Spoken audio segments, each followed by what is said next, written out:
അവർക്കും അവരവരുടേതായിട്ടൊരു സ്പേസ് വേണം, പ്രത്യേകിച്ച് സ്ത്രീകൾക്ക്. ഇതിനോട് എത്ര പേര് യോജിക്കുന്നുണ്ട്? കഴിഞ്ഞ ദിവസം പഴയ ഒരു ഫ്രണ്ടുമായിട്ട് ഉണ്ടായ ഒരു ചെറിയ കോൺവെർസേഷനിൽ ഓളിന്റെ അടുത്ത് പറയുന്നുണ്ടായി, കല്യാണത്തിന് ശേഷം കുറച്ചു ദിവസം സ്വന്തം വീട്ടിൽ വന്ന് നിൽക്കാന്ന് വെക്കുമ്പോൾ പേരൻസ് പറയാണ് തിരിച്ചു പോ, കാരണം നാട്ടുകാരെന്ത് പറയുന്നുള്ള പേടി. ഇതിൽ ആങ്ങളമാരോടുള്ള പെൺകുട്ടികളാണെങ്കിൽ തീരെ പറയണ്ട, സ്വന്തം റൂം പോലും, താൻ ജനിച്ചു വളർന്ന റൂം പോലും പിന്നീട് അവർക്ക് അന്യം നിന്നു പോകും. ഇനി കല്യാണം കഴിഞ്ഞിട്ടോ ഇൻലോസിന്റെ കൂടെ താമസിക്കേണ്ടി വരുന്ന വളരെ വലിയൊരു ഭൂരിപക്ഷം ആൾക്കാരുണ്ട്. നമുക്ക് എല്ലാവർക്കും അറിയാം, നമ്മുടെ വീട്ടിലല്ലാതെ മറ്റെവിടെ പോയാലും ആ ഒരു കംഫർട്ടബിൾ ഫീൽ നമുക്ക് കിട്ടില്ല. എങ്കിലും വേറൊരു ഓപ്ഷൻ ഇല്ലാതെ തന്നെ തന്റെ 20കളിൽ നഷ്ടപ്പെട്ടു പോയ ഒരുപാട് സ്ത്രീകളെ എനിക്ക് നേരിട്ടറിയാം. പല ഹസ്ബൻഡ്സിനും ഇത് മനസ്സിലാവാറില്ല, കാരണം അവർ നോക്കുമ്പോൾ അത് അവരുടെ അമ്മയാണ്, പക്ഷെ ആ അമ്മയാണെങ്കിൽ ഒരു സ്ത്രീയാണ്. അവരുടെ സ്പേസ് ആയിരുന്നു അത്. അതിലേക്ക് പുതിയൊരാൾ കയറി വരുന്നു. രണ്ടാളുടെയും രീതികൾ രണ്ടാണ്. അമ്മയ്ക്ക് വാശി ഇതിങ്ങനെ ചെയ്യണം, മോൾക്ക് വാശി ഇതിങ്ങനെ ചെയ്യണം. അങ്ങനെയാണ് പല കുടുംബത്തിലും സമാധാനം നഷ്ടപ്പെടുന്നത്. പേരൻസിനെ നോക്കരുതെന്നോ അല്ലെങ്കിൽ കുടുംബമായിട്ട് സഹകരിക്കരുതെന്നോ ഒന്നും അല്ല പറയുന്നത്. ഒരു ഹെൽത്തി ഡിസ്റ്റൻസ് എപ്പോഴും നല്ലൊരു ഫാമിലിക്ക് ആവശ്യമാണ്. സ്വന്തം ഇഷ്ടങ്ങളൊക്കെ സാധിച്ച് സ്വന്തം ഇഷ്ടത്തിന് ജീവിക്കുക എന്നുള്ളത് ഒരു വലിയ ലക്ഷറിയാണ്.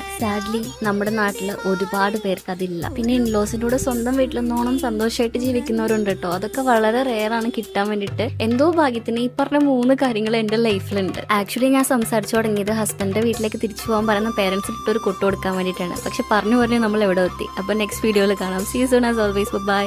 എല്ലാവർക്കും അവരവരുടേതായിട്ടൊരു സ്പേസ് വേണം.